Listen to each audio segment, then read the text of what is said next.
பெரியவா சரணம். பெரியவா வானொலியின் மாலை நிகழ்ச்சிகள் ஆரம்பமாகின்றன. இன்றைய எமது நிகழ்ச்சிகள் நித்திய குரு பாதுகா பூஜா, ஸ்ரீ ரா கணபதி அவர்கள் எழுதிய புத்தகத்தின் ஒளிவடிவம், ஆன்மீக உரை, மகா பெரியவா மகிமை, உபன்யாசம். பெரியவா சரணம். பெரியவா சரணம். அடுத்த நிகழ்ச்சி நித்திய குரு பாதுகா பூஜை. शुक्लाम्भरधरं विष्णुं शशिवर्णं चतुर्भुजं प्रसन्नवदनं ध्यायेत् सर्वविघ्नोपशान्तये। ममोपात्त समस्त दुरितक्षयद्वार श्री परमेश्वर प्रीत्यर्थं गुरुप्रसाद सिद्ध्यर्थं गुरुप्रीत्यर्थं गुरुपादपूजाम् अद्य करिष्ये। गुरुर्ब्रह्मा गुरुर्विष्णुर्गुरुर्देवो महेश्वरः गुरुः साक्षात् परब्रह्म तस्मै श्रीगुरवे नमः। अपारकरुणा सिन्धुं ज्ञानदं शान्तरूपिणं श्रीचन्द्रशेखरगुरुं प्रणमामि मुदान्वहम्। सदाशिवसमारम्भां शङ्कराचार्यमध्यमाम् अस्मदाचार्यपर्यन्तां वन्दे गुरुपरम्पराम्. எல்லோரும் குருவ பெரிவாளை தியானம் பண்ணிண்டு அர்ச்சனை பண்ணுவோம். அஷ்டோத்திரம். பெரியவா அஷ்டோத்திரம் பல அஷ்டோத்திரங்கள் இருக்கு. அதுல எளிமையா சுலபமா எது இருக்கோ அதை நான் இப்ப சொல்றேன்.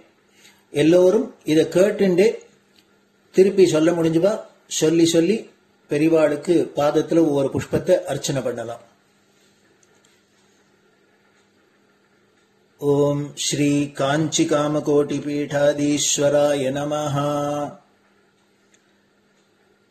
श्रीमत् चंद्रशेखरेन्द्र सरस्वती गुरुभ्यो नमः। संन्यासाश्रम शिखराय नमः। काषाय दंडधारिणे नमः। सर्वपीठापहारिणे नमः। स्वामिनाथ गुरवे नमः। करुणासागराय नमः। जगदाकर्षण शक्तिमते नमः। सर्वचराचर हृदयस्थाय नमः। ओम भक्त परिपालक श्रेष्ठाय नमः। धर्म परिपालकाय नमः। श्री जयेन्द्र सरस्वत्याचार्याय नमः। श्री विजयेन्द्र सरस्वती पूजिताय नमः। शिवशक्ति स्वरूपाय नमः। भक्ताभीष्ट प्रदायकाय नमः। ब्रह्मण्य पोषकाय नमः।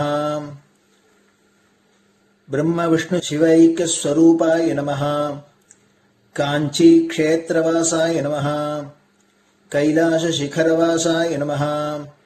स्वधर्म परिपोषकाय नमः। चातुर्वर्ण संरक्षकाय नमः। लोकरक्षण संकल्पाय नमः। ओम ब्रह्मनिष्ठापराय नमः। सर्वपापहराय नमः। धर्मरक्षक संतुष्टाय नमः। भक्तार्पितधन स्वीकर्त्रे नमः।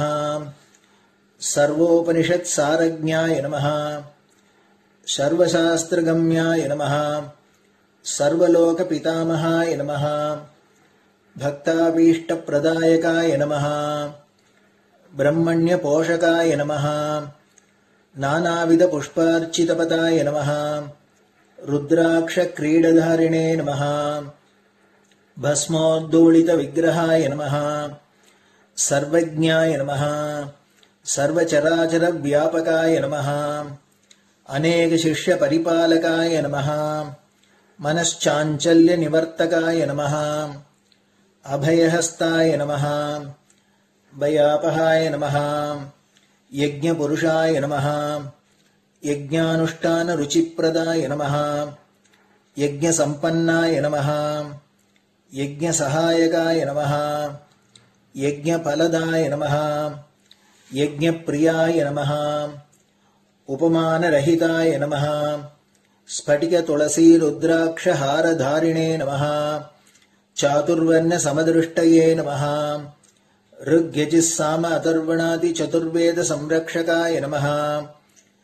தட்சிணாமூர்த்தி ஸ்வரூபாய நமஹ ஜாக்ரத் ஸ்வப்ன சுஷுப்தி அவஸ்தாதீதாய நமஹ கோடி சூரிய துல்லிய தேஜோமே ஷரீராய நமஹ சாது சங்க சம்ரக்ஷகாய நமஹ அஸ்வகஜ கோபூஜா நிர்வர்த்தகாய நமஹ குருபாதுக பூஜா துரந்தராய நமஹ கனகாபிஷிக்தாய நமஹ ஸ்வர்ண பில்வதள பூஜிதாய நமஹ சர்வஜீவ மோக்ஷதாய நமஹ மூக வாக்தான நிபுணாய நமஹ நேத்ர தீக்ஷாதானாய நமஹ द्वादशलिंग स्थापकाय नमः गान रसप्रियाय नमः ब्रह्मज्ञानोपदेशकाय नमः सकलकलासिद्धिताय नमः चातुर्वण्यपूजिताय नमः अनेकभाषा संभाषण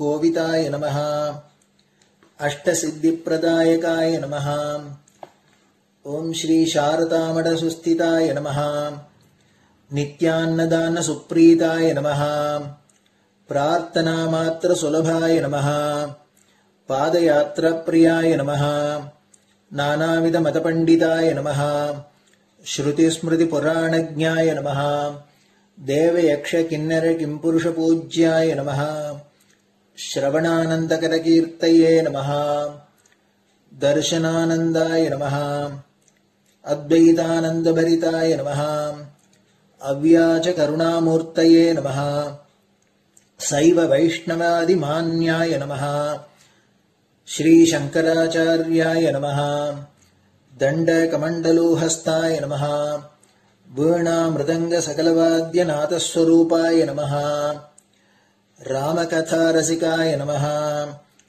वेद वेदांग आगमादि सकलकला सतस्प्रवर्तकाय नमः हृदय गुहाशयाय नमः शतरुद्रीय वर्णितस्वरूपाय नमः केदारेश्वरनाथाय नमः अविद्यानाशकाय नमः निष्काम कर्मोपदेशकाय नमः लघुभक्ति मार्गोपदेशकाय नमः लिंगस्वरूपाय नमः सालग्राम सूक्ष्मस्वरूपाय नमः कालड्यां शंकर कीर्तिस्तंभ निर्माणकर्त्रे नमः जितेन्द्रियाय नमः शरणागत वत्सलाय नमः श्रीशैल शिखरवासाय नमः डमरुकनाद विनोदाय नमः वृषभारूढ़ाय नमः दुर्मद नाशकाय नमः आभिचारिक दोषहर्त्रे नमः मिताहाराय नमः मृत्युविमोचक शक्त्याय नमः श्री चक्रार्चन तत्पराय नमः दासानुग्रह कारकाय नमः अनुराधा नक्षत्र जाताय नमः सर्वलोकख्यातशीलाय नमः वेंकटेश्वर चरण पद्म षट्पदाय नमः श्री महात्रिपुर सुंदरी समेत श्री चंद्रमौलीश्वर पूजा प्रियाय नमः श्रीमच्चंद्रशेखरेन्द्र सरस्वती सद्गुरु परब्रह्मणे नमः गुरुभ्यो नमः परमगुरुभ्यो नमः परमेष्टिगुरुभ्यो नमः परात्परगुरुभ्यो नमः गुरुपरम्पराभ्यां नमः गुरुपादुकाभ्यां नमो नमः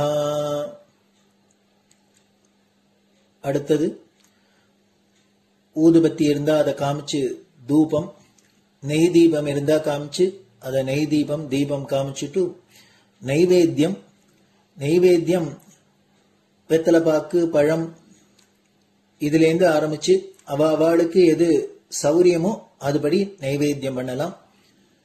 அதுக்கு அடுத்தது கற்பூர ஹாரத்தி பண்ணி எல்லோரும் பிரதட்சிண நமஸ்காரம் பண்ணி பெரியவாள்கிட்ட பிரார்த்தனை பண்ணிண்டு எல்லோரும் க்ஷேமமா இருக்கணும், லோகம் பரம மங்களமா சௌக்கியமா இருக்கணும், எல்லோரும் வியாதி வெக்க இல்லாத ஆயுராரோக்கிய ஐஸ்வர்யத்தோட சாந்தம் அமைதியோட ஞான வைராக்கியத்தோட எல்லோரும் நல்லவர்களாயிருந்து நன்மையை அடையணும்னு பிரார்த்தனை பண்ணி இந்த பூஜையை தினம் செய்யலாம்.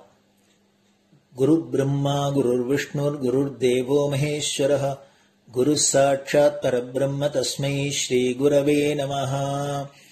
अपारकरुणासिन्धुम् ज्ञानदम् शान्तरूपिणम् श्रीचन्द्रशेखरगुरुम् प्रणमामि मुदान्वहम्। सदाशिवसमारम्भाम् शङ्कराचार्यमध्यमाम् अस्मदाचार्यपर्यन्ताम् वन्दे गुरुपरम्पराम्. குரு பாதபூஜை நிறைவடைஞ்சது. பெரியவா சரணம். பெரியவா சரணம். பெரியவா வானொலியில் நேயர்கள் அடுத்து கேட்க இருப்பது ஸ்ரீ ரா கணபதி அவர்கள் எழுதிய புத்தகத்தின் ஒளி வடிவம். அளிப்பவர் ஸ்ரீமதி உமா சங்கர் அவர்கள். தேனினும் இனிய சொல்லான் தீச்சுடர் மேனி கொண்டான் ஊனுயிர்க்குயிரதான ஒன்றினைக் கலந்து நின்றான் ஏனினிக் கவலை நெஞ்சே இன்றுனக் அருள் செய்தான் இஞ்ஞானவான் காமகோட்டி நாதனை நம்புவோமே. ஜே சங்கர ஹரஹர சங்கர. மகாபிரிவாளின் உபன்யாசங்களை ரா கணபதி அண்ணா தெய்வத்தின் குரல் என்ற பெயரில் 7 பாகங்களாக தொகுத்து அளித்ததின் 6ஆம் பாகத்தின் அடுத்த பகுதி. அத்வைத்தம், அத்வைத்த சாதனை. கண்ணன் காட்டும் ஞானமே ஞான பக்தி. ஞானத்திற்கு பக்தி முக்கியமான உபகரணம் என்பதற்கும் மேலே ஞானமேதான் பக்தி என்று கிருஷ்ண பரமாத்மா காட்டியிருக்கிறார்.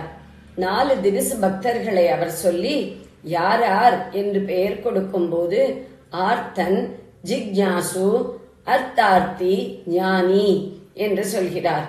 ஆர்த்தோ ஜிக்ஞாசூரர்த்தி ஞானீச்ச பரதர்ஷப. கீதை 7வது அத்தியாயம் 16வது ஸ்லோகம். ஆர்த்தன் என்றால் கஷ்டப்படுகிறவன், ஜிக்ஞாசுஹு ஞானத்திற்கு ஆசைப்படுகிறவன், அதாவது தத்துவம் தெரிய வேண்டும் என்று ஆசையுள்ளவன், அதற்காக முயற்சி பண்ணுபவன்.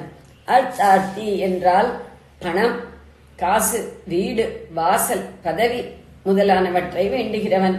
4வதாக சொன்ன ஞானி, ஞானியேதான். பக்குவப்படி பக்தர்களை வரிசை செய்யும் போது ஆர்த்தன், அர்த்தார்த்தி, ஜிக்ஞாசு, ஞானி என்பதுதான் சரி. ஆனாலும் ஸ்லோக ரூபத்தில் சொல்லிக் கொண்டு போகிற போது ரசனை சமஞ்சசமாயிருக்க வேண்டும் என்று, சொல்லமைப்பு முறைப்பாட்டழகோடு இருக்க வேண்டும் என்று ஜிக்ஞாசுவை முன்னேயும் அர்த்தார்த்தியை பின்னேயும் வைத்தார் போலிருக்கிறது. நமக்கு விஷயம் இதில் 4வதான உச்சஸ்தான பக்தனை அவர் ஞானி என்றே சொல்லி இருப்பதுதான்.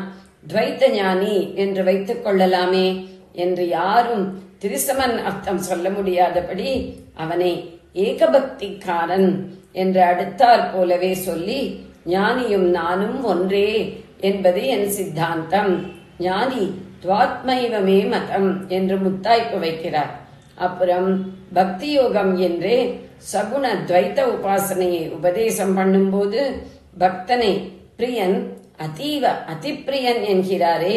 கீதை 12வது அத்தியாயம் 14-20 என்கிறாரே தவிர நானே அவன் என்று சொல்லாததிலிருந்து இங்கே அத்வைத்த ஞானியைத்தான் சொல்கிறார் என்று தீர்மானமாகிறது. பக்தி யோக உபதேசத்தில் நிர்குண சாதனை தேக பிரஜை உள்ளவர்களுக்கு கிளேசம் தருவது, துக்கமானது என்று சொல்லி சகுண உபாசனையான பக்தியை விஸ்தரிக்கிறார்.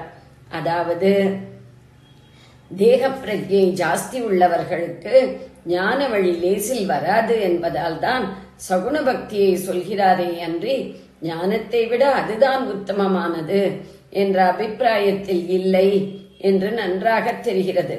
அது இருக்கட்டும். அப்புறம் அந்த பக்தி உபாசனைகளின் லட்சணங்களை அத்வேஷ்டா சர்வபூதானாம், கீதை 12வது அத்தியாயம் 13வது ஸ்லோகம், எந்த பிராணியிடமும் வெறுப்பில்லாமல் இருப்பது என்று ஆரம்பித்து 7-8 ஸ்லோகங்களில் சொல்லி இப்படிப்பட்டவர்கள் எனக்கு அதிப்பிரியமானவர்கள் என்று அத்தியாயத்தை முடித்திருக்கிறார். இங்கே சொல்கிற லட்சணங்கள் எல்லாம் ஞானிக்கு சொல்கிறவையாகத்தான் இருக்கிறது என்று நடுநிலையில் பார்க்கிற எவருக்கும் தெரியும். பக்தியிலே பகவானின் குணகணங்களை அனுபவிப்பது, அழுது சிரித்து ஆடி பாடி மெய்சிலிர்த்து மூர்ச்சை போடுவது, தாஸ்யம் வாத்சல்யம் முதலான பல பாவங்களில் உறவு கொண்டாடுவது, விதவித அபிஷேகம் அலங்காரம் பண்ணி பார்த்து பார்த்து சந்தோஷப்படுவது முதலானவற்றில் எதையுமே பக்தி யோகத்தில் சுவாமி சொல்ல காணோம். சகல பிராணிகளிடமும் அன்பு, அருள், அகங்காரம், மமகாரம் இல்லாமல் இருப்பது, சுகதுக்கங்களில் சமதிருஷ்டி, பூரிப்போ பொறாமையோ பயமோ மனக்குழப்பமோ இல்லாமல் இருப்பது, எது கிடைத்தாலும் அதில் சந்துஷ்டனாக வீடு வாசலை விட்டுவிட்டு இருப்பது என்றெல்லாம் அவர் கொடுக்கிற லட்சணங்கள் ஞான மார்க்கக்காரனுடையதாகத்தான் இருக்கிறது. பொதுவாக பக்தர்களை வர்ணிக்கிற மாதிரியும் ஒரு ஸ்லோகம் கீதையில் சொல்லி இருக்கிறார். மஸ்சித்தா மத்கத பிராணா போதயந்தகா பரஸ்பரம் கதயந்தமாம் நித்யம் துஷ்யந்தி ச ரமந்தி ச. சித்தத்தை என் விஷயமாகவே ஆக்கிக் கொண்டவர்கள், என்கிட்டே பிராணனையே வைத்தவர்கள், ஒருத்தருக்கொருத்தர் என்னை பற்றியே சதாவும் போதித்துக் கொண்டு என் கதைகளையே பேசிக்கொண்டு அதுவே திருப்தி, அதுவே ஆனந்தம் என்று இருப்பவர்கள் என்று சொல்கிறார். ஆனால் அப்படி சொல்வது பக்தி யோகத்தில் இல்லை. பக்தர்கள் என்று பொதுவாக நினைக்கப்படுபவர்களை பற்றியும் இல்லை. விபூதி யோகம் என்பதில் தம்முடைய ஐஸ்வர்ய சக்தியே சகல விஷயங்களிலும் வியாபித்திருப்பதை சொல்கிற போதுதான் இவ்வாறாக தம் ஐஸ்வர்யத்தை எங்கும் தெரிந்து கொண்ட புதர்கள் தம்மிடமே சித்தத்தையும் பிராணனையும் வைத்து கதை பேசி களிக்கூத்தாடுகிறார்கள் என்கிறார். புதர்கள் என்றால் அறிவு வழியில் போகிறவர்கள், ஆனாலும் வரட்டு வேதாந்திகளாக இல்லாமல் பாவசமன்விதர்கள் என்று அவரே சொல்கிறபடி அன்பு கலந்த ஈடுபாட்டோடு கூடியிருப்பவர்கள். அதாவது ஆச்சாரியாள் ஞான வழிக்காரன் எப்படி இருக்கணும் என்கிறாரோ அப்படி இருப்பவர்கள். மேற்கொண்டு சுவாமி சொல்கிற போது இவர்களுக்கு பக்தி யோகத்தை தாம் கொடுக்க போவதாக சொல்லவில்லை. புத்தி யோகமாகிற ஞான மார்க்கத்தையே அனுகிரகித்து ஞான தீபத்தால் அவர்களிடம் பாக்கி சாக்கி இருக்கும் அஜ்ஞான தமசை அழித்துவிடப் போவதாகவே ஸ்பஷ்டமாக சொல்லி இருக்கிறார். முடிக்கிற அத்தியாயத்திலும் பக்தியாமாம் அபிஜானாதி. கீதை 18வது அத்தியாயம் 55வது ஸ்லோகம். பக்தியினால் என்னை சரிவர அறிகிறவர் என்று ஞான சமாச்சாரமாகத்தான் சொல்கிறார். ஞா என்ற வேர்ச்சொல்லிலிருந்துதான் ஞானம், ஜானாதி என்ற இரண்டும் உண்டாவது. பக்தியினால் என்னை உள்ளபடி அறிந்து எனக்குள்ளேயே புகுந்து என் அனுகிரகத்தால் அழியாத சாஸ்வத பதத்தை அடைகிறான் என்று அத்வைத்தமாகவே சொல்லி இருக்கிறார். தொடர்ந்து அர்ஜுனனையும் அப்படி இருக்கும்படி உபதேசிக்கும் போது புத்தி யோகத்தை கைக்கொள்ளு என்றே சொல்கிறார், பக்தி யோகம் என்றில்லை. ஆக மணி அடித்து பூ போட்டு பூஜை இல்லை, பல தினசு பாவங்களில் உறவு கொண்டாடுவதில்லை. ஆனாலும் அன்போடு தன்னையே மூல உயிருக்கு தந்து கொள்கிற உணர்ச்சியாகிய பரம உத்தம பக்தியானது ஞான வழியில் முக்கியமான இடம் பெற்றிருக்கிறது என்று எல்லாரும் தெரிந்து கொள்ள வேண்டியது. 3வது கட்டம் சாதன சதுஷ்டயத்தில் தேறிய பிறகு 3வது ஸ்டேஜ், முடிவான ஸ்டேஜ். அதற்கு போகிறவர்களாக இங்கே யாரும் இருக்க மாட்டார்கள். ஏனென்றால் அது வீடு வாசலை விட்டுவிட்டு சந்நியாசம் வாங்கிக் கொண்ட அப்புறமே அனுஷ்டானம் பண்ண வேண்டிய ஸ்டேஜ். ஆனால் அதை விஸ்தாரம் பண்ண வேண்டாம் தான். ஆனாலும் அத்வைத சாதனை என்று ஆரம்பித்து இத்தனை ஸ்ரீசரணர்கள் ஒரு குறிப்பிட்ட உபன்யாசத்தில் நிறைய விஷயம் கூறியதையே இத்தனை என்கிறார். அந்த இத்தனையோடு வேறு சில உபன்யாசங்களிலும் சம்பாஷணைகளின் போதும் அவர் கூறிய தொடர்புள்ள விஷயங்களும் இப்பேருரை தொகுப்பில் சேர்ந்து அதை எத்தனையோ பெரிதாக்கிவிட்டது. அவர் அக்குறிப்பிட்டதோர் உபன்யாசத்தில் 3ஆம் கட்ட சாதனை குறித்து கொஞ்சம் சொன்னதிலும் பிற சந்தர்ப்பங்களில் கூறிய பல சேர்க்கப்பட்டுள்ளன. இத்தனை சொன்ன பிறகு அதையும் கொஞ்சம் சொல்லி பூர்த்தி பண்ணலாம் என்று. அதில் வரும் அம்சங்களான உபதேசம் கேட்டுக்கொள்வது, கேட்டதை உருப்போட்டு போட்டு உறுதி பண்ணிக் கொள்வது, அப்புறம் அதிலேயே அந்த கரணத்தை நிறுத்தி தியானிப்பது ஆகிய விஷயங்கள் எல்லாருக்குமே, எந்த மார்க்கத்திலும் போகிறவருக்கும் அடிநிலையிலிருந்து ஆரம்பித்து எல்லா நிலையில் முயற்சி பண்ணுகிறவர்களுக்கும் அவரவர்களின் அவசியத்திற்கும் சக்தி சாமர்த்தியங்களுக்கும் ஏற்றபடி அனுசரிக்கப்பட வேண்டியவையே. அதனால் அவற்றை பற்றி சொல்லாமல் விடக்கூடாது. ஜெய ஜெய சங்கர, ஹர ஹர சங்கர. பெரியவா சரணம்.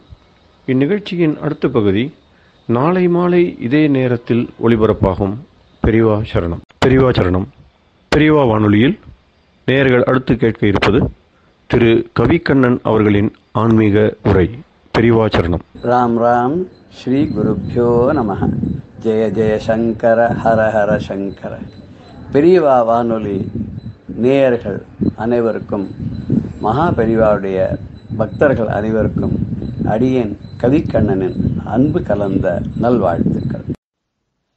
ராம் ராம். ஜெய ஜெய சங்கர, ஹர ஹர சங்கர. ஸ்ரீ குருப்யோ நமஹ. நம்ம மகா பெரியவாவுடைய பார்வை, அந்த திக்ஷண்யம் இருக்கு இல்லையா, அதுக்கு எதையுமே கம்பேர் பண்ண முடியாது. கண் இருக்கு, எப்படி இருக்குன்னா அது கண் தாமரை மாதிரி இருக்கு அப்படின்லாம் சொல்லலாம். அம்பாளுடைய மூக்கை பார்க்கும்போது நாசாதண்ட விராஜிதா அப்படின்னு சொல்றாங்க. அந்த மூக்கு அப்படியே இந்த நவ புஷ்பக சம்பாப நாசாதண்ட விராஜன், சம்பக புஷ்பம் மாதிரி இருந்ததுங்க. ஒன்னொன்னுக்கு ஒன்னொன்னெல்லாம் நம்ம சொல்றோம் இல்லையா. பெரியவாளுடைய பார்வை எப்படி அப்படின்னா அவ்வளவு திக்ஷண்யம், நுணுக்கமான ஒரு பார்வை. எல்லாத்தையும் அப்சர்வ் பண்ணுவா. அதை அப்சர்வ் பண்ண அது எப்ப அப்சர்வ் பண்ணார், எப்படி அப்சர்வ் பண்ணார், எப்படி உள்ள வச்சிருக்கார், அது உலகத்திற்கு அத்தனை கம்ப்யூட்டர்களையும் சேர்த்து அதை ஒரு 1000ஆல பெருக்கினா எவ்வளவு வரும்? அது பெரியவாளுடைய நாலேஜ்ல 1% அப்படின்னு நம்ம வச்சுக்கலாம். பெரியவா அவர் சொன்ன என்ன பண்ணிருக்கா, சென்னையில முகாமிட்டு இருந்த போது கோபாலபுரம் வழியா போயிட்டு இருந்திருக்கா. அது ரொம்ப வேடிக்கையான சம்பவம் அது. அப்படி கோபாலபுரத்துல அப்படி நடந்து போயிட்டே இருக்கா. அப்போ ஒரு ஒரு ஸ்ரௌத்திகள் அப்படின்னு சொல்லுவார். சாமவேதத்தில் ரொம்ப தலை சிறந்தவர் அவர். அந்த சமயத்துல அவர் காலமாயிட்டு அவருடைய பிள்ளை ஸ்ரௌத்திகள் அதே இதுவா இருக்கார். அவருடைய வீடு அங்க கோபாலபுரத்துல எங்கேயோ இருந்திருக்கு. அந்த வீட்டுக்கு சர்ப்ரைஸா விஜயம் பண்ணணும்னு பெரியவா நினைச்சா போட்டுக்க அப்படியே அந்த கோபாலபுரத்துல வந்துட்டே இருக்கா. இந்த ஸ்ரௌதிகளோட வீடு யாருக்கா தெரியுமா எங்க இருக்குன்னு கேட்கறா. யாருக்கும் தெரியல. அப்ப பெரியவாளோட பார்வை சட்டுன்னு இந்த தெரு ஓட்ட அந்த ஒரு பொட்டி கடையில ஒரு பையன் குடுமி வச்சுட்டு இருக்கான்.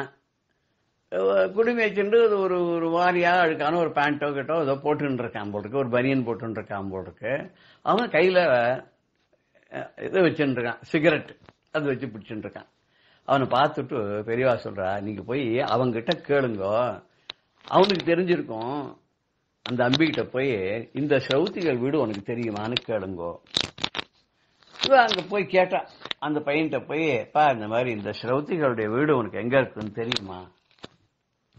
அவன் என்ன பண்ணா, அப்படியே கை காமிச்சான். அதோ தெரியுது இல்லையா, ஒரு ஷேப்பு காம்பவுண்ட் இருக்கு இல்லையா, அதுக்கு பக்கத்துல ஒரு அசோகா மரம் இருக்கு இல்லையா, அதுக்கு அடுத்தது ஒரு வீடு வேலி போட்டு இருக்கு இல்லையா, அந்த வீட்டுக்கு அடுத்த வீடு அங்கதான் போங்க அப்படின்னு சொல்லிட்டு கை காமிச்சிட்டு ஓடியே போயிட்டான். அங்க நிக்கவே இல்லை, நிக்காதே ஓடி போயிட்டான். ஏன்னா அவங்க காதுல ஜெய ஜெய சங்கர ஹர ஹர சங்கர, ஜெய ஜெய சங்கர ஹர ஹர சங்கர்னு காதுல விழுந்துட்டு இருக்கு. அதுன்னு என்ன அர்த்தம், பெரியவா வந்துட்டு இருக்கான்னு அர்த்தம்.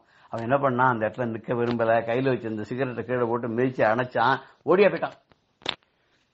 வீட்டுக்கு போனவன் என்ன பண்ணான்னா, குடுகுடுன்னு போனான், ஒரு மடக்கு தண்ணி விட்டு தலையில எடுத்து விட்டுண்டான். நல்லா குடுமையா நல்லா ஒரு மாதிரி அலசி இது மாதிரி பண்ணி கட்டியிருந்தான்.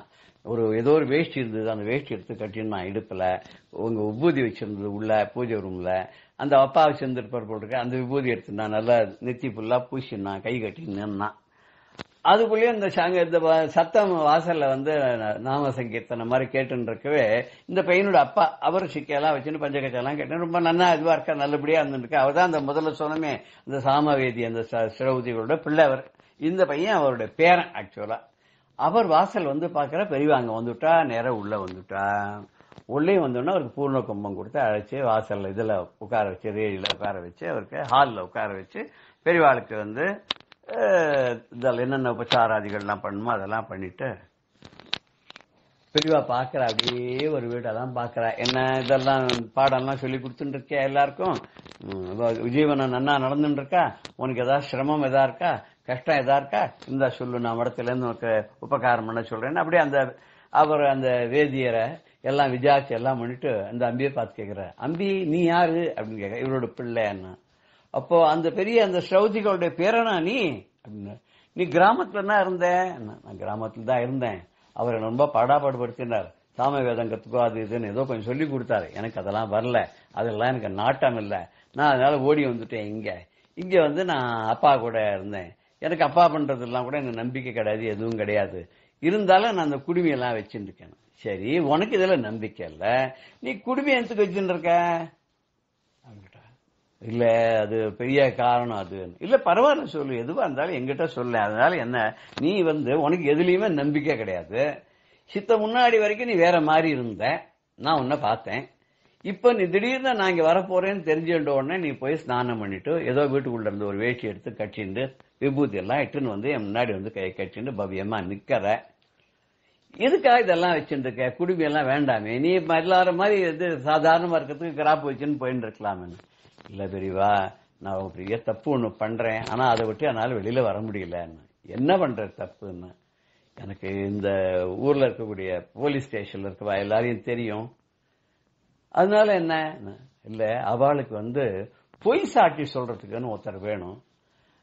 அதுக்கு என்னதான் அவ உபயோகப்படுத்துற?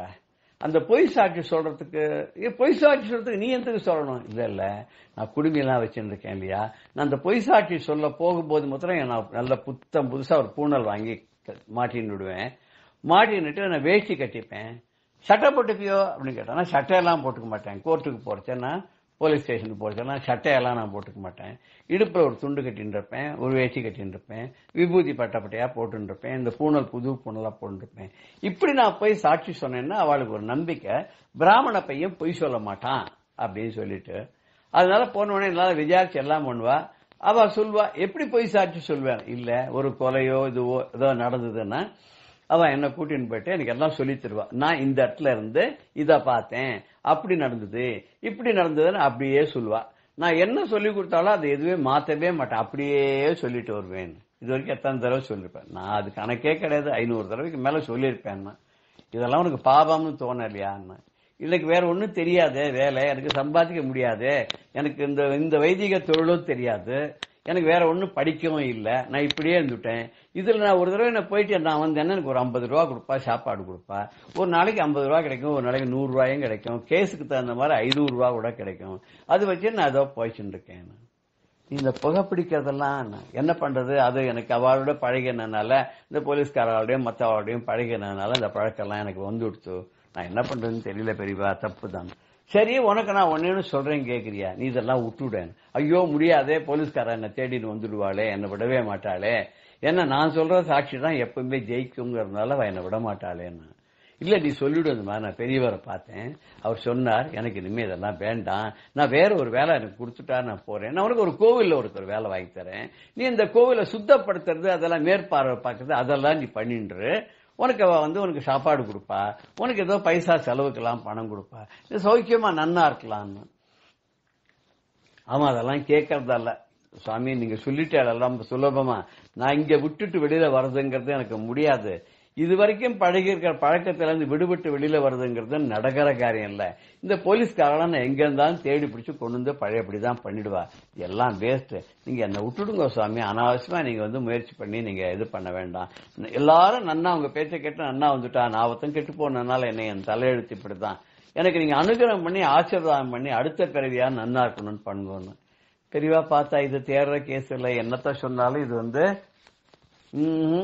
நம்மளால பிரயோஜனம் இல்லை. நம்ம சொல்ற முடியல திருத்த முடியாத கேஸா அப்படிங்கிற மாதிரி அது மாதிரி திருத்த முடியாத கேஸ்ன்னு சொல்லிட்டு பெரியவா என்ன பண்ணிட்டா, சரி பாரு கிளம்பிட்டா அங்கேருந்து. ஆனா போய் பகவான்கிட்ட போய் பிரார்த்தனை பண்ணா. அன்னைக்கு சந்திரமௌலீஸ்வரர் பூஜை பண்ணும்போது இது மாதிரி அநியாயத்துக்கு நம்ம குழந்தைகள்லாம் நம்ம வம்சாவழிகள்லாம் எல்லாம் இப்படி கெட்டு போறதே, இவாளுக்கு நல்ல புத்தியை கொடுப்பா, இவாளை நல்லபடியா பண்ணுப்பா, நான் எவ்வளவு முயற்சி பண்ணியா அந்த பையனை திருத்த முடியாத போயிடுத்தே, நான் என்ன பண்ணுவேன்? இப்படி லோகத்துல எத்தனையோ பேர் இருக்காளே, சந்தர்ப்ப சூழ்நிலையினால தப்பு பண்றவா பாபம் பண்றவா எவ்வளவு பேர் இருக்காளே, அதோட மாற்று மதத்தவருடைய இன்ஃபுளுன்ஸ்னாலையும் தப்பு தண்டாவோட செய்யக்கூடியவாளோட பழகிற குழந்தைகளுக்கும் இப்படிப்பட்டமான நிலைமையெல்லாம் வந்துட்டு இருக்கு. இதெல்லாம் போறதுக்கே கடவுளே, சந்திரமௌலீஸ்வரா, நீதான் ஒரு திரிபுர சுந்தரி அம்பாளே, காமாட்சி, கருணா கட்டாட்சி, நீதான் இதுக்கெல்லாம் ஒரு நல்ல வழியை பண்ணணும். இந்த பையன் திருந்தணும், அவனுக்கு சாதாரணமா இயல்பா மாறணும். அவன் அப்பா மாதிரி ஆக முடியாதுன்னாலும் அட்லீஸ்ட் அப்பாவுக்கு உபகாரம் பண்றவனா கூட இருந்துட்டு அவரோட வேலையெல்லாம் கத்துண்டு நல்லவனா மாறினா அதுவே போரும் அப்படின்னு சொல்லிட்டு பெரியவா வேண்டிண்டாலாம். லோகம் நன்னாக்கணும்னா லோகக்ஷேமார்த்தம், உலகம் நல்லா இருக்கணும், எல்லாரும் நல்லா இருக்கணும், யாரும் தப்பு பண்ணக்கூடாது, மற்றவாளுக்கு கெடுதல் பண்ணக்கூடாது, மற்றவாளுடைய பொருளை அபகரிக்க கூடாது. என்ன கிடைக்கும் எல்லாவத்தையே நிஜ கர்மோ பார்த்தம் வித்தம் தேன வினோதய சித்தம்னு ஆச்சாரியார் சொன்ன மாதிரி உன்னுடைய செயலுக்கு தகுந்த மாதிரி என்ன கிடைக்கிறதோ அதை வச்சுட்டு சந்தோஷமா மனசை வச்சுக்கோ. ஆனா அனாவசியமா மாகுரு தன எவ்வன கர்வம் ஹரதி நிமேஷா காலசர்வம் சொல்ல. தனம் இருக்கு, ஆள்கட்டு இருக்கு, மனுஷா இருக்கா, இன்னைக்கு எனக்கு புகழ் இருக்கு, கல்வி இருக்கு, பெருமை இருக்குனால நம்ம கர்வப்படக்கூடாது. எல்லாத்தையும் ஒரு நிமிஷமா காலன் அழிச்சுட்டு போயிடுவான். அதனால கிடைக்கிறத வச்சுண்டு பணத்தாசைக்காக பேராசை பிடிச்சு அறையக்கூடாது அப்படின்னு ஆச்சாரியால் சொன்ன மாதிரி அதே தானே நம்ம பெரியவாளை எல்லாருக்கும் சொல்லிட்டு இருக்கா. நமக்காக பெரியவா போய் அன்னைக்கு பூஜையில பிரார்த்தனை பண்ணாலாம். அந்த பையன் தெரிஞ்சினானா தெரிந்தலையா, எப்படி ஆனா ஏது ஆனா அது நமக்கு தெரியாது. அது உங்களுடைய ஊகத்துக்கு நான் விட்டுடுறேன். ஜெய ஜெய சங்கர ஹர ஹர சங்கர ஸ்ரீ குருபியோ நம. ராம் ராம். பெரியவா சரணம். இந்நிகழ்ச்சியின் அடுத்த பகுதி நாளை மாலை இதே நேரத்தில் ஒளிபரப்பாகும். பெரியவா சரணம். பெரியவா சரணம். அடுத்த நிகழ்ச்சி மகா பெரியவா மகிமை உபன்யாசம். வழங்குபவர் பிரம்மஸ்ரீ கணேச சர்மா அவர்கள். அபார கருணா சிந்தும் ஞானதம் சாந்தரூபிணம் ஸ்ரீ சந்திரசேகரகுரும் பிரணமாமி முதான்வகம். 1979 வருஷம் கர்நாடகத்தில் வியாசநகரே அப்படிங்கிற இடத்துல சங்கர ஜெயந்தி உற்சவம் ஆரம்பிச்சதை பார்த்தோம். அமாவாசைக்கு முன்னால் பிரதம அன்னைக்கு இது கார்த்தால உற்சவம் ஆரம்பிச்சது. அந்த கார்த்தால உற்சவத்தில் பூஜைகள்லாம் உண்டு. சாயந்தரம் 4:30 மணிக்கு கிளம்பி ஆதிசங்கர பகவத்பாதாளோட அந்த பாதுகையை இந்த பல்லாக்கில் வச்சுண்டு சத்திர சாமரங்கள் இந்த உபச்சாரங்களோட ஊர்வலம் போகணும் அப்படின்னு பெரியவா உத்தரவு பண்ணியிருந்தா. ஊர்வலம் எங்க போறது அப்படின்னா இந்த பெரியவா இருந்த அந்த ஆசிரமத்திலேருந்து இந்த பூஜை நடக்கிற இடத்துலேருந்து முன்னால் இருக்கிற அந்த துங்கபத்ரா நதிக்கரைக்கு ஊர்வலமா எடுத்துன்னு போகணும் அப்படின்னு மங்களவாத்தியம் எல்லாத்தோடையும். அதுக்கு ஊர்வலம் போறது ரொம்ப கண்கொள்ளா காட்சியா இருந்தது. பெரியவாளும் கூடவே வரா. எப்படி இருந்தது அப்படின்னா கூட்டமான கூட்டம், ஜனங்கள்லாம் எல்லாம் தெரிஞ்சுன்னு வந்துடுத்து. முன்னால மங்களவாத்தியம் போறது, 2 தீவெட்டி, சாமரங்கள், சத்திரம், அதுல இந்த டோலி பல்லாக்கில் பகவத்பாதாள் படம் வச்சு முன்னால ஒருத்தர் தட்டுல ஆச்சாரியால் பாதுகையை எடுத்துட்டு போக கூட எல்லாரும் வர, பின்னால பெரியவா வர, சாண்டூர் ராஜ குடும்பத்தெல்லாம் ராஜாக்கள்லாம் கூட வர.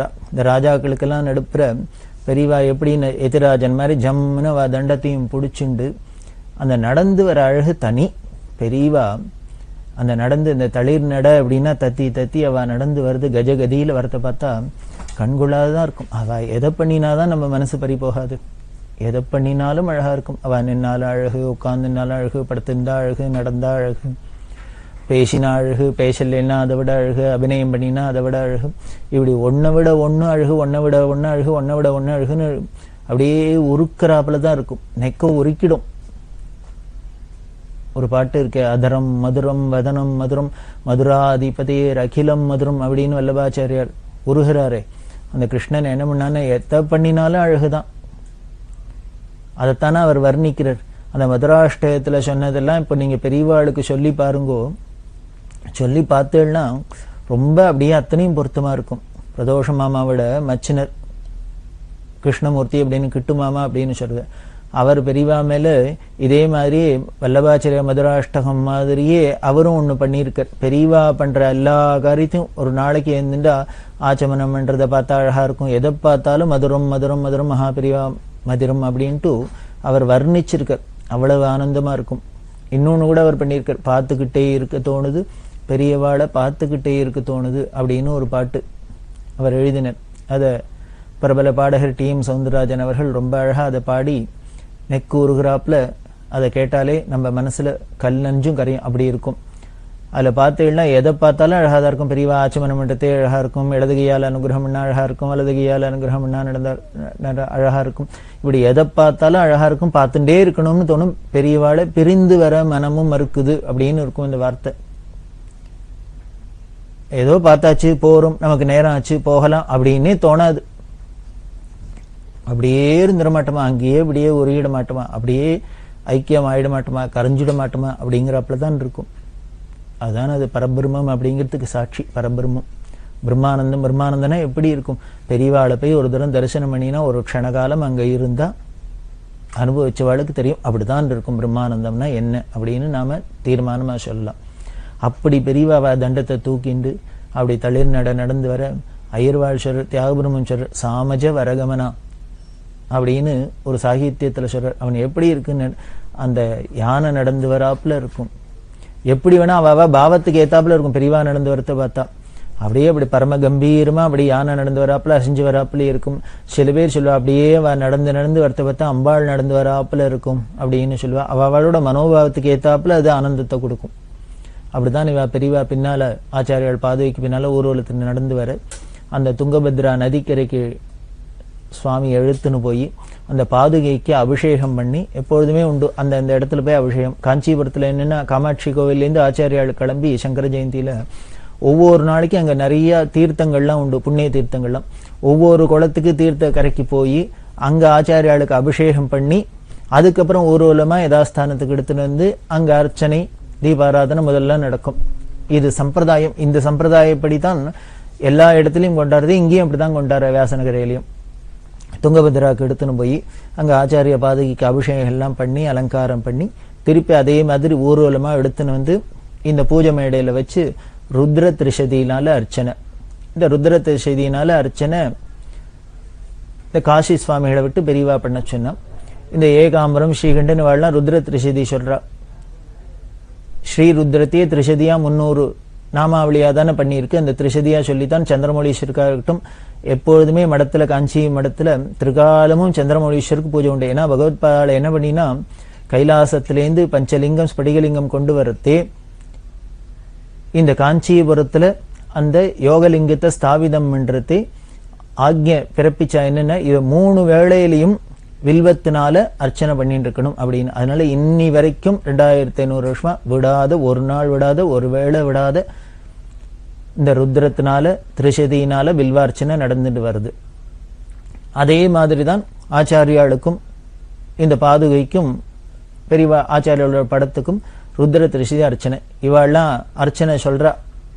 ஓம் நமோ பகவதே ருத்ராய அப்படின்னு எல்லாம் இவ ஆரம்பிச்சு சொல்றது. பெரியவா இன்னும் உறக்க சொல்லு. சில சமயம் பெரியவாளை காதுல விழாத மாதிரி இருக்கும் இல்லையா? அதனால இன்னும் எரிஞ்சு சொல்லு அப்படின்னா வேற ஒண்ணும் இல்லை.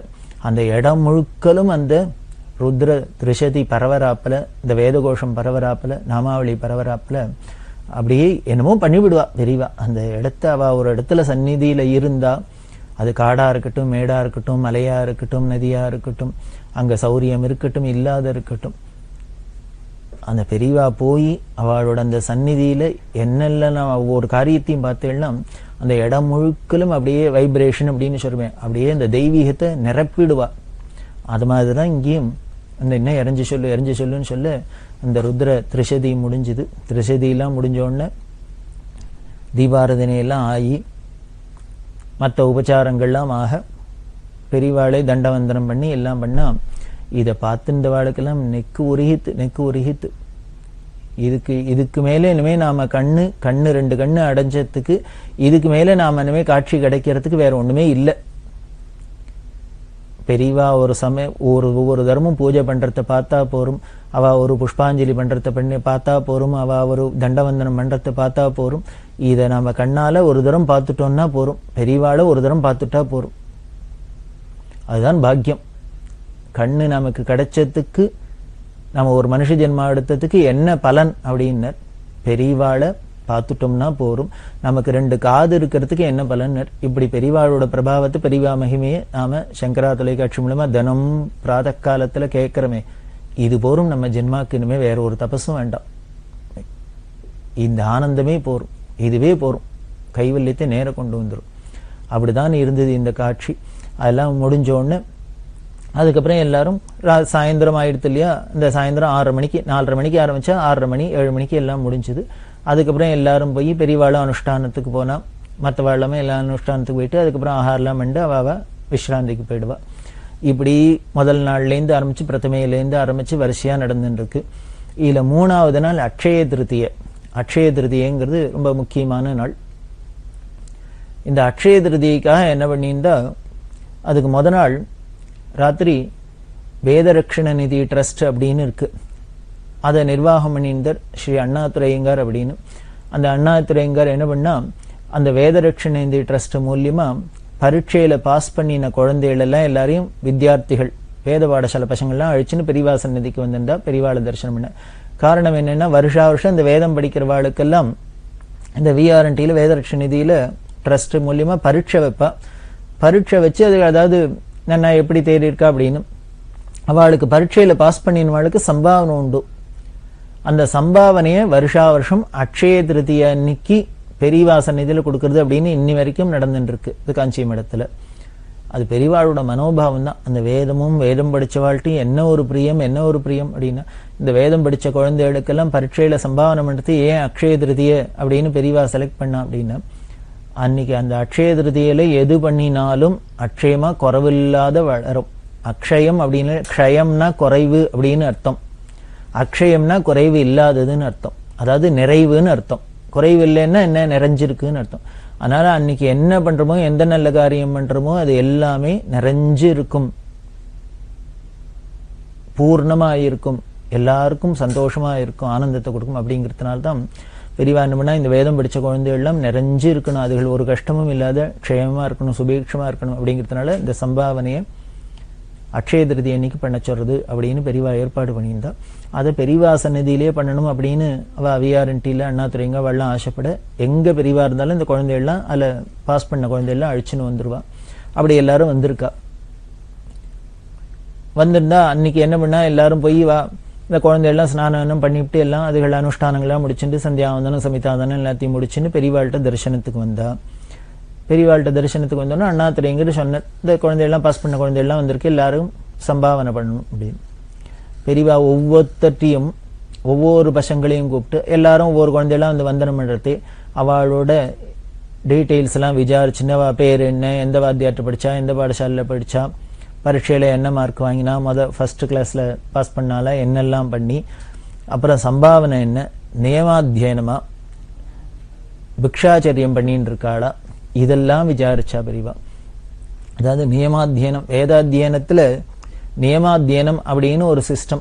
நியமாத்தியனம் அப்படின்னா பரம்பரையா தன்னோட அப்பாட்டையே படிக்கிறது, வீட்டிலேயே இருந்துட்டு அந்த நியமத்தோட அப்படியே பரம்பரையா வருது. அதாவது ஸ்ரோத்ரியாள் அப்படின்னு பரம்பரையில தாத்தா அப்பா புள்ள பேரன் அப்படின்னு எல்லாரும் வரிசையா வேத வித்துக்களாவே இருந்தா, தாத்தாட்ட அப்பா படிச்சார், அப்பாட்ட புள்ள படிச்சது, புள்ளையிட்ட பேரன் படிச்சான் அப்படின்னு அப்படியே தொடர்ந்து வரும். அந்த சங்கிலி அறுபடாத இருக்கு. அதுதானே ரொம்ப முக்கியம். ரொம்ப வேதத்துக்கு அது முக்கியம், எதுக்குமே ரொம்ப முக்கியம். அது திடீர்னு நாமளா ஒன்ன பிடிச்சுக்கிறத விட அது அந்த பாரம்பரியமா குலதனமா வந்ததுனாலே அதோட சாநித்தியம் ஜாஸ்தி, அதோட பவரும் ஜாஸ்தி. அதனாலதான் பெரியவா அந்த நியமாத்தியனத்தை ரொம்ப என்கரேஜ் பண்ணுவா. கருணா சிந்தும் ஞானதம் சாந்தரூபிணம் ஸ்ரீ சந்திரசேகர குரும் பிரணமாமி முதான்வகம். வேதாத்தியானம் பண்றதே ரொம்ப முக்கியமானது பிக்ஷாச்சரியம் அப்படிங்கிறது. பிக்ஷை எடுத்து சாப்பிடணும் அப்படின்னு சொல்லியிருக்கு. இதை ரொம்ப பெரியவா வலியுறுத்தி சொல்லியிருக்கா. நீங்க தெய்வத்தின் குரல் எடுத்து பார்த்தீங்கன்னா அந்த பிக்ஷாச்சரியத்தோட பெருமையை, பிரம்மச்சரிய ஆசிரமத்தில் பிக்ஷை எடுக்கிறதுனால என்ன ஒரு லாபம், என்ன ஒரு பலன் அப்படின்னு, அந்த குழந்தைகளுக்கு அகம்பாவம் வராது இருக்கு. பெரிய பணக்கார வீட்டு குழந்தைகளா இருந்தா கூட, ராஜாவோட பிள்ளையா இருந்தா கூட, ஒரு குருகுலத்துல வந்து ஒரு ஆசிரியர்கிட்ட வேதாத்தியனம் பண்ணினா பிக்ஷை எடுத்து தான் சாப்பிடணும் அப்படின்னு நமது சாஸ்திரம் விதிச்சிருக்கு. காரணம் என்ன அப்படின்னு, படிக்க படிக்க படிக்க என்ன ஆயிடும், அந்த வித்யா கர்வத்தை கொடுத்துரும், நமக்கு அகம்பாவத்தை வளர்த்துரும். அந்த அகம்பாவம் வளராத இருக்கணும் அப்படின்னா, வித்தை ஏறுறதையே நமக்கு அந்த அகம்பாவமும் ஏறாத இறங்கணும் குறையணும் அப்படின்னா அதுக்கு ஒரு பெரிய மருந்து இந்த பிக்ஷாச்சரியம் அப்படிங்கிறது, பிக்ஷை எடுக்கிறது அப்படின்னு. அதாவது இவனோட வயிற்றுக்கே சாப்பாட்டுக்கு அடுத்த வகையை எதிர்பார்க்கணும், பிச்சை எடுத்து சாப்பிட்றாப்புல இருக்கு அப்படின்னா அது வினயத்தை கொடுக்கும். அதுக்காக தான் இந்த பிக்ஷாச்சரியம் ரொம்ப முக்கியமா சொல்லியிருக்கு. அது பெரியவா ரொம்ப வலியுறுத்திருக்கா, பெரியவா ரொம்ப ஆசைப்படுறா. எல்லாரும் இப்ப எல்லாமே எஜுகேஷன் சிஸ்டமே மாறி போயிடுத்து. குருகுலத்துல இருக்கிறதே அப்படி இருந்து படிக்கிறதே இதெல்லாம் ஒரு இந்த பண்பெல்லாம ரொம்ப முக்கியமா வளர்ந்தது.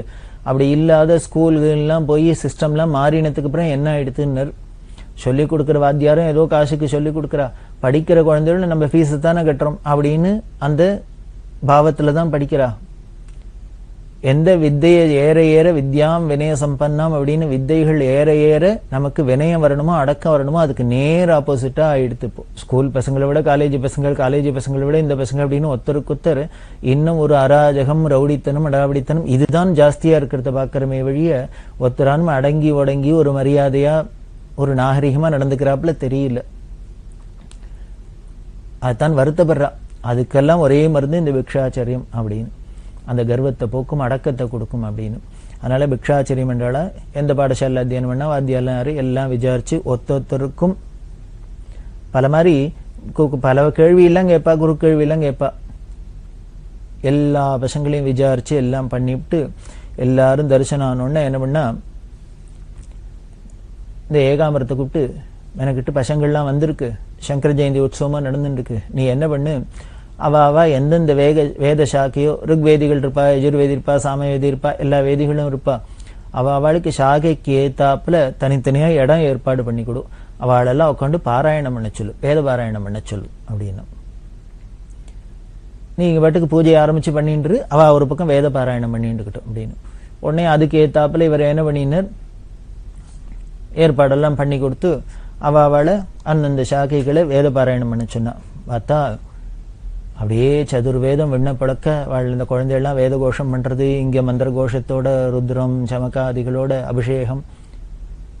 எய்தாவில் சாட்சாத் பரமேஸ்வரனா பிரத்யக்ஷ பரமேஸ்வரனா பெரியவா உட்கார்ந்துன்னு இருக்கா. இன்னும் ராஜாதி ராஜாக்கள்லாம் அங்க கைங்கரியம் பண்ணிட்டு இருக்கா, சேவர்கள்லாம் நின்று கைங்கரியம் பண்றா. பக்தர்களோட கூட்டமா இருக்கு. ஒரு பக்கம் அப்படியே நிர்மலமான துங்கபத்ரா வனப்பிரதேசம்.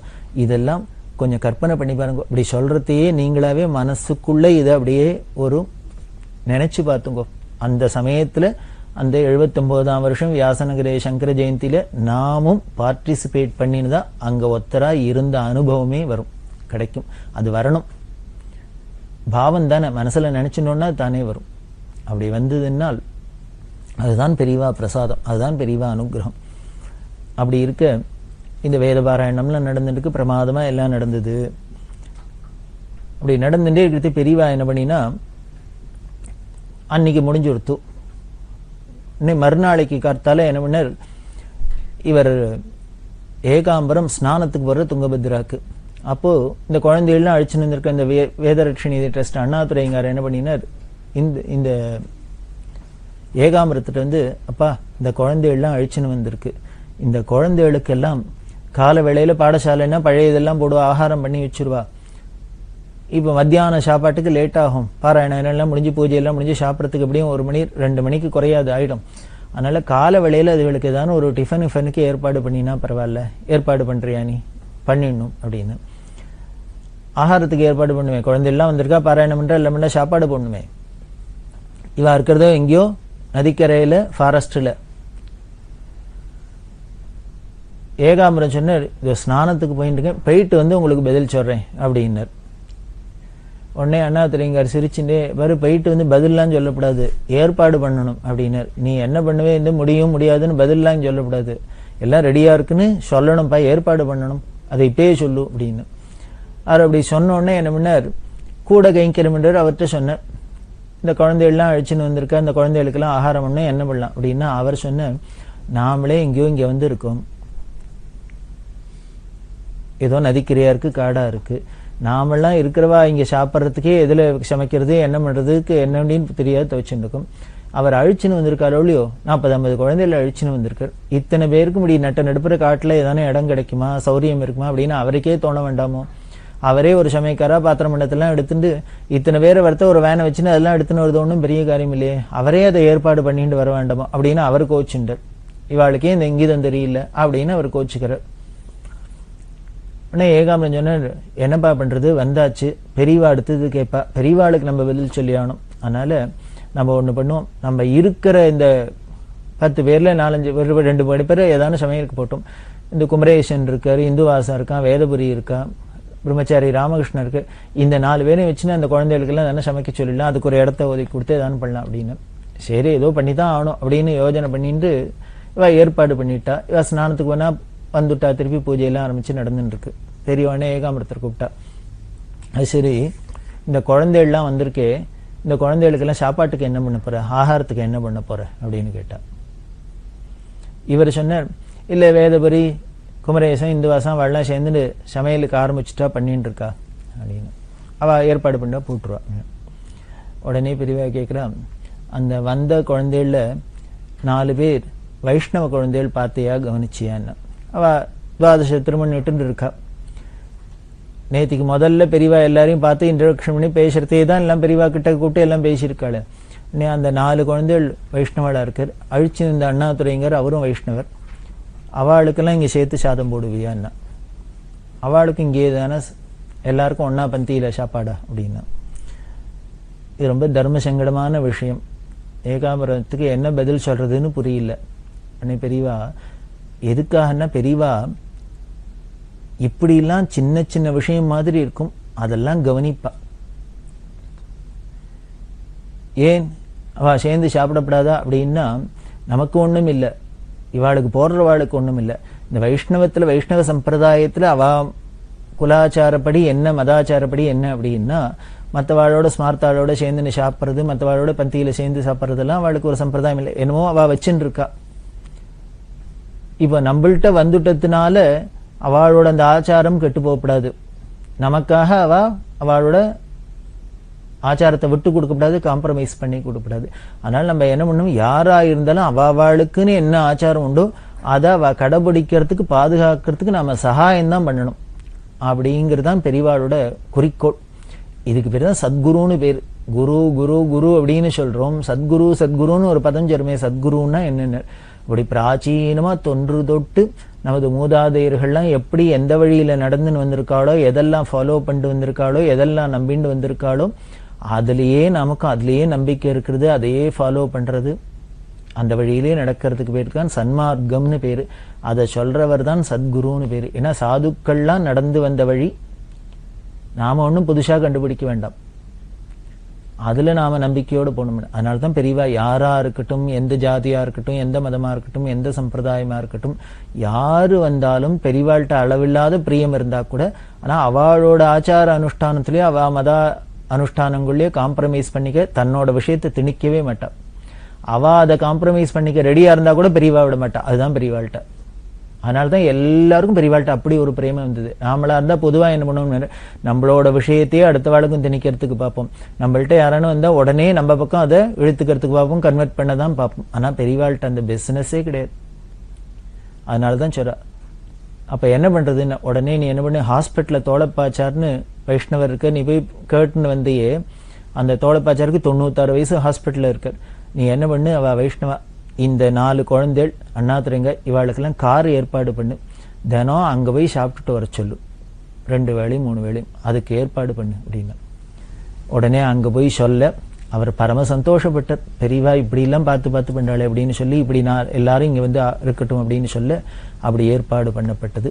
இதுதான் பெரியவாளோட ஸ்பெஷாலிட்டி அப்படின்னு சொல்லி, இன்னும் என்ன தொடர்ந்து சுவாரஸ்யம் அப்படிங்கிறத நாம அனுபவிக்கலாம்.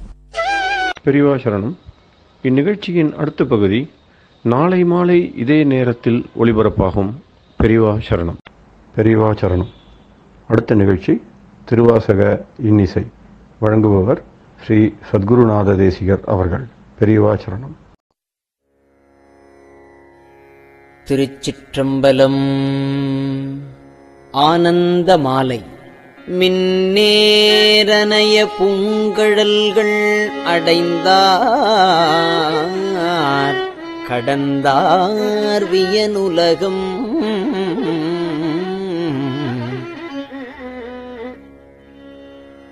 பொன்னேரனைய மலர் கொண்டு போற்றா நின்றார் அமரர் எல்லாம்.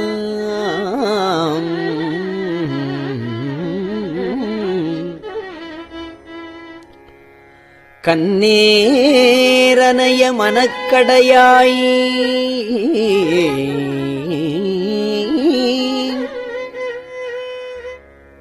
கழிப்புண்டு அவலக்கடல் வீழ்ந்த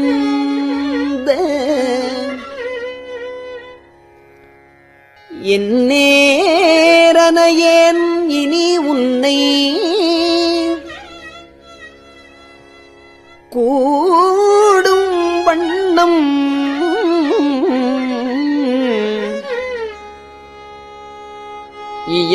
இயம்பாயே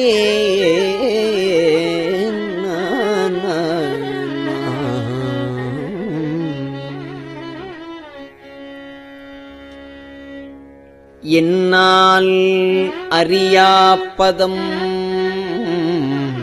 தந்தாய் யான் அது அறியாதே கெட்டேன்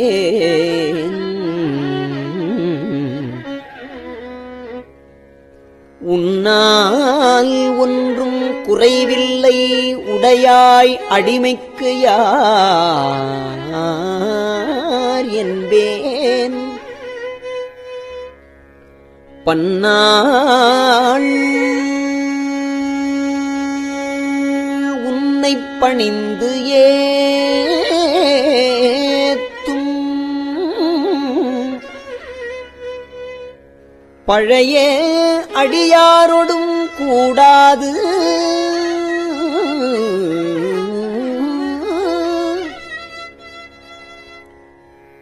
என் நாயகமே பிற்பட்டு இங்கு இருந்தேன் நோய்க்கு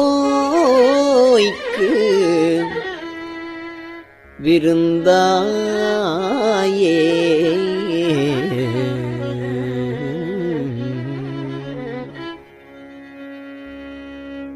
சீலம் இன்றி நோன்பு இன்றி செறிவே இன்றி அறிவு இன்றி சீலம் இன்றி நோன்பு இன்றி செறிவே இன்றி அறிவு இன்றி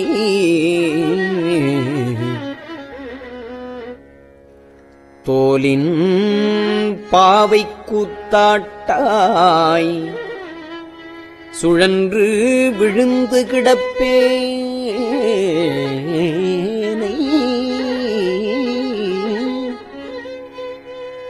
மாலும் காட்டி வழிகாட்டி வாரா உலக நெறியேற கோலம் காட்டி ஆண்டானை கொடியேன் என்றோ கூடுவதே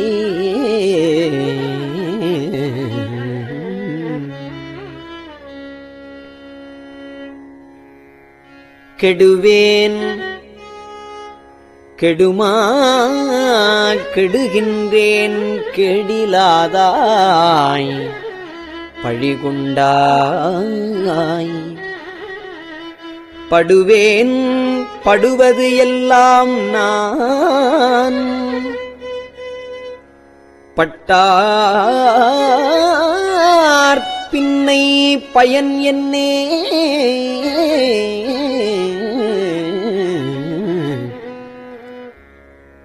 கொடுமா நரகத்து அழுந்தாமே காத்து ஆட்கொள்ளும் குருமணியே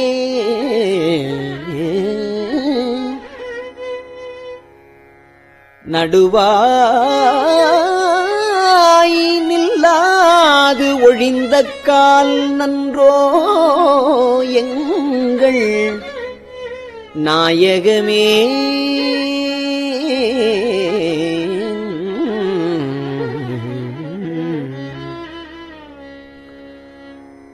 தாயாய் முலையை தருவானே தாராது ஒழிந்தார் சவலையாய் நாயேன் கழிந்து போவேனோ நம்பி இனித்தான் நல்குதியே தாயே என்று தாளடைந்தேன்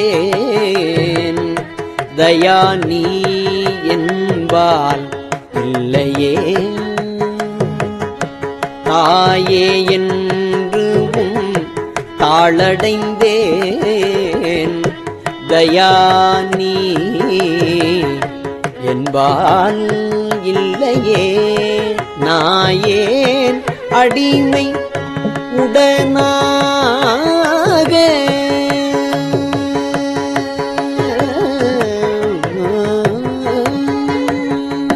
நாயேன் அடிமை உடனாக ஆண்டாய் நான் தான் வேண்டாவோ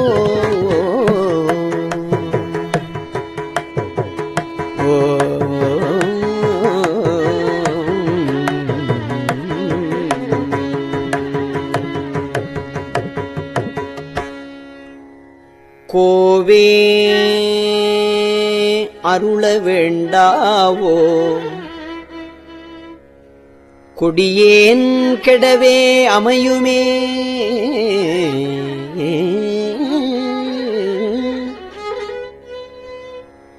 ஆவா என்னாவிடில் என்னை அஞ்சேல் என்பார் ஆரோதான்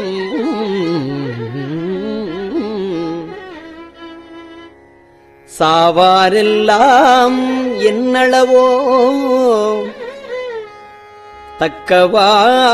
தக்கவாறு அன்று என்னாரோ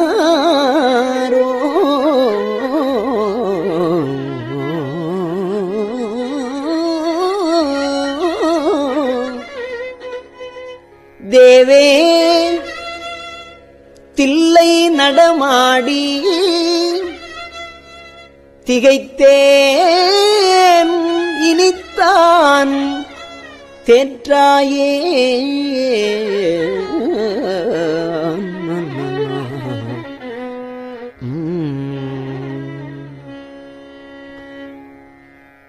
நரியை குதிரை பரியாக்கி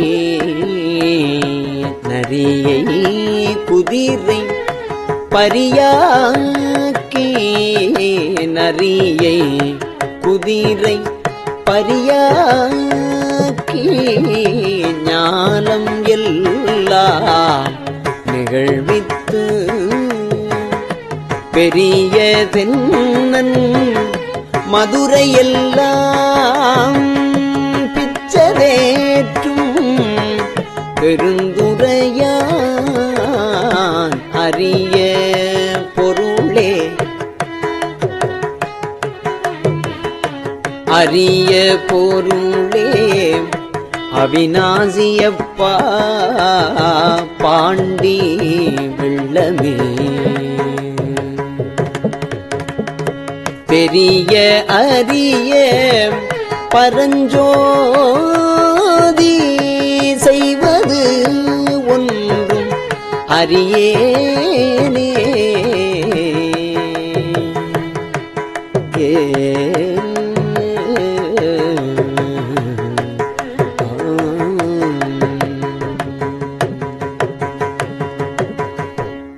திருச்சிற்றம்பலம்.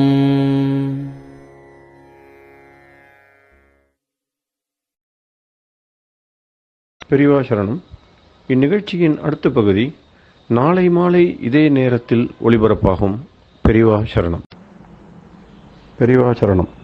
பெரியவா வானொலியின் இன்றைய நிகழ்ச்சிகளின் நிறைவாக திருப்பொன்னூசல் வழங்குபவர் சத்குருநாத தேசிகர் அவர்கள். பெரியவா சரணம். திருச்சிற்றம்பலம். திருப்பொன்னூசல். மாதாடு பாகத்தன் உத்தரகோசமங்கை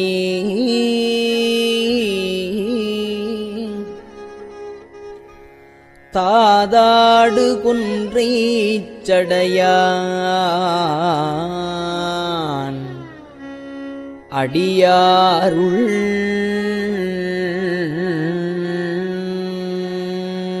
கோதாட்டி நாயேனை ஆட்கொண்டு என் தொல்பிறவி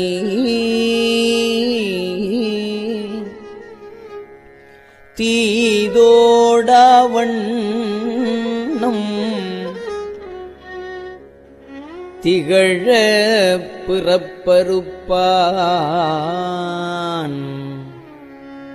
காதாடு குண்டலங்கள் பாடி கசிந்து அன்பான்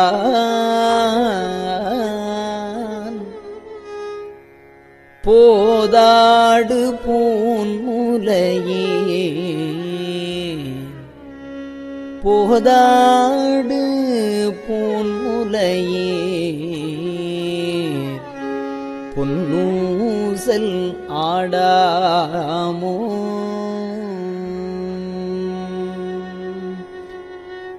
திருச்சிற்றம்பலம்.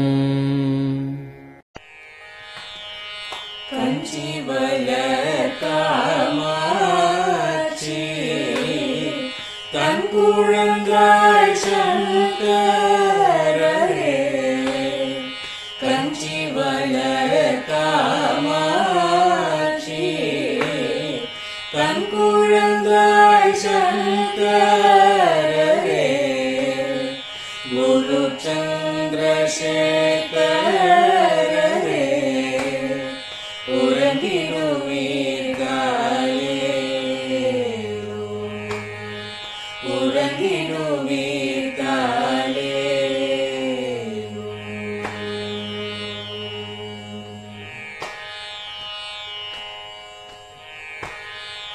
ஆதிகுரு சங்கரராய் அன்றொரு நாள் வந்தவரே 68 ஏகபதி காலேரோ ஏழுலகம் பூப்பவரே காப்பவரே கரப்பவரே எல்லோர்க்கும் அருள்பவரே உலகிடுவீர்காலே அயனுடனே மாலவனோ தேடிய பொற்பதத்தவரே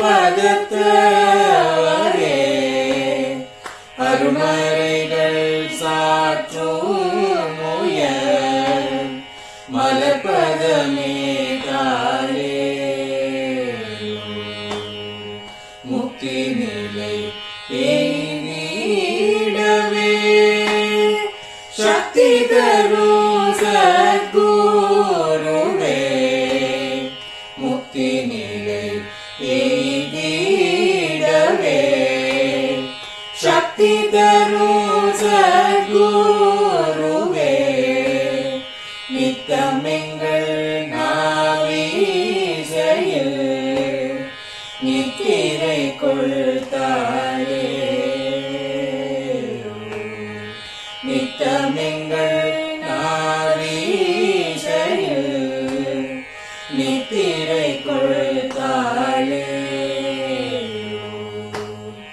நித்தமெங்கள் நாவீசையில் நித்திரை கொள்தாயே.